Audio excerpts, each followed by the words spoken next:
After finishing what is available of Part 6, the first of most likely 3 cores, all I can say is that JoJo just keeps finding new ways to improve on an already seemingly perfect formula.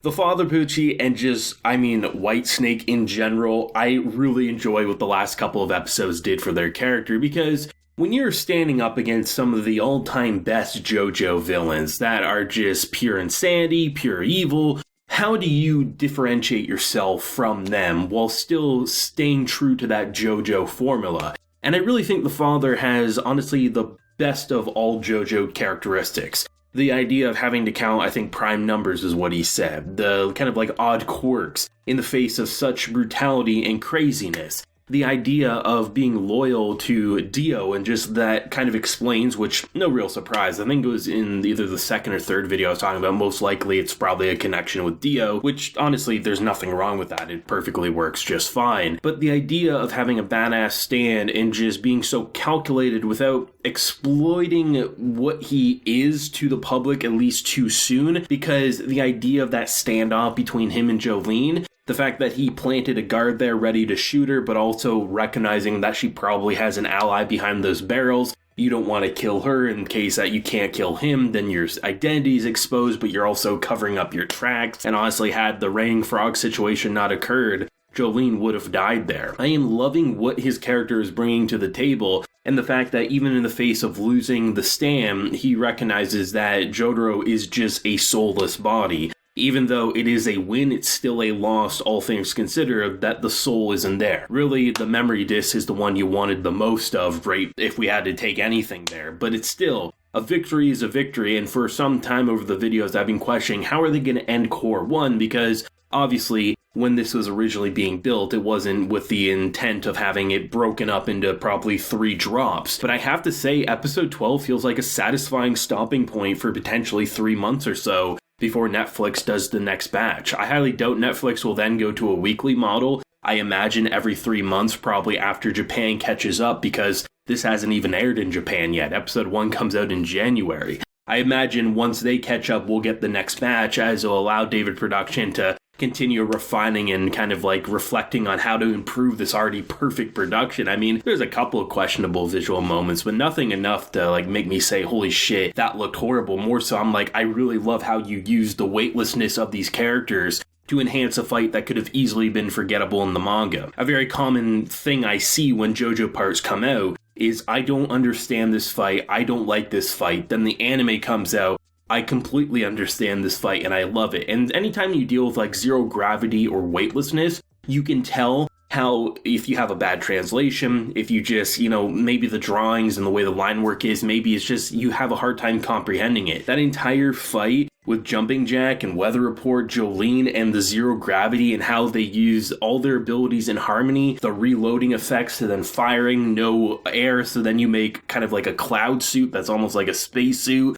with the remaining air that's there. The whole idea of like the blood boiling and you see all their faces start popping and it looks so painful. That's the type of stuff that I think the anime, whether you're more of a fan of the manga or the anime, the one thing I think the anime always gets a little bit of a head up on is the way that it can really break down fights, because it has all these different mediums working in harmony. Whether it's the characters talking, whether it's the sound effects really feeling like, holy shit, you feel like you're inside their veins with them boiling and popping, and it's super disturbing. Just great shit across the board. Out of these 2 episodes, 11 and 12, I couldn't pick a favorite, to be honest. I think they were just, I'm glad I watched them in the way that I did, as the escalation of the Jumping Jack fight to everything like that, to honestly just knowing that he would reload eventually, and then you would pull him in, and then when he lets go of gravity, you beat him to a bloody pulp.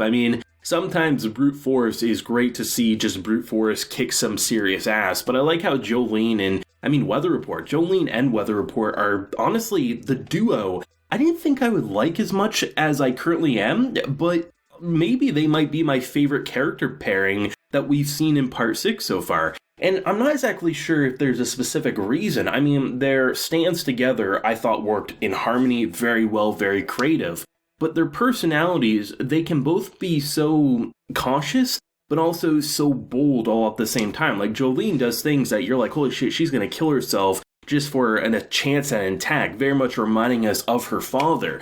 But then she also has this kind of soft side / hilarious side. I mean, that moment in episode 11, I believe it was, when she's talking about how she has to take a piss and she's super embarrassed, almost like little girl innocence, as then you have Weather Report pointing to his piss in the air as he breaks down the reason why in terms of like the blood flow and the kidneys overworking so you don't kind of like go crazy. It's just, I love how they have so many different elements, and from the comedic to the serious to the holy shit, they're willing to die for the other. It almost felt like they've known each other for years, and you really just got a good sense of chemistry, which is why I'm happy both of them seemingly got out of that.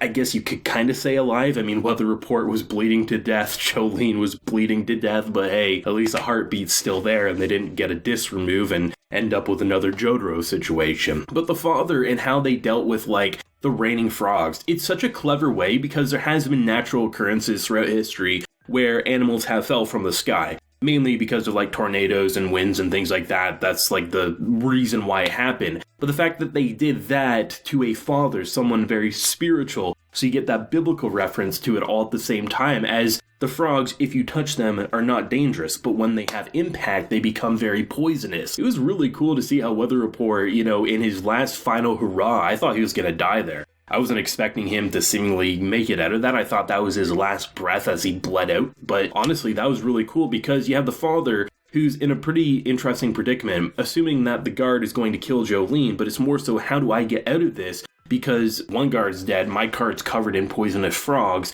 and the other guard is a scaredy cat who needs to go ask his superior. And the idea of using a frog, putting a disc in it, saying to explode, and then having him come back, super creative and clever for sure. And I really thought Jolene was going to be able to see the identity of the father, and then maybe in Core 2 it would be almost like a game of cat and mouse. But the idea that, other people came to the window and he noticed that the strand of yarn was there, so ultimately got severed. And just the kind of hilarious moment where they're talking about how like they didn't even question her escape, given the fact that such a weird phenomena actually occurred. So it just kind of makes sense that someone might try to escape in the face of that. I mean, still, she's piling on the debt, so to speak, for this prison. She's, I guess, probably going to get 6 months in the slammer, not even be able to get physical activity. By the time she even potentially gets that second disc, like, she's gonna be life behind bars, if not potentially the chair. Like, they're gonna kill her or something. But I think it's never been a question of if she can get out of that prison. She could, in theory, at any time with her stands.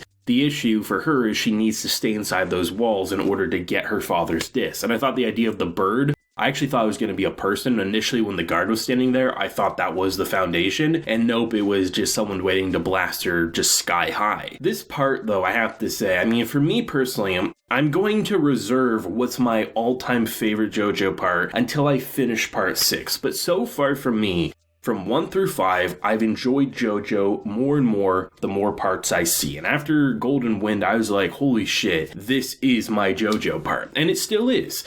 But prison themes, the cast of characters we're seeing here, the shorter fights that aren't lasting a ridiculous length, but still staying around long enough to be creative, from gambling to raining frogs to everything like that. This is shaping up that I might even say this could become my new favorite part, depending on how the next probably couple of cores go. I'm loving JoJo. JoJo doesn't miss for me, and most likely there's potentially issues I might have had when reading if, maybe I had a lesser translation or I had a harder time grasping what was going on, especially in weightless fights. But the way the anime and David Production has done this, I'm really happy David Production has committed to this, because they really have a knack at bringing out that JoJo energy and just making it easy to digest while also just knowing where to improve certain elements. I mean, I'm loving it. I really hope it's only going to be a few month break at most. Hell, maybe they'll surprise us and Netflix will say, we're really going to speed past the Japanese broadcast. But as it stands, as with the recording of this, I have no idea when episodes 13 through probably 24 will drop, but I imagine in a few months. But whenever they do, I think I'll continue doing it the way I do, a couple episodes per video over a week, and if they somehow decide to do it over an actual weekly experience, then we'll do it like that as well. But we'll see what happens. Let me know your thoughts and feelings though on either the last couple of episodes or this core in general of an amazing JoJo part. Let me know down below, leave a like if you enjoyed, subscribe if you're new around here. So until next time, everyone, please take care and have a good one.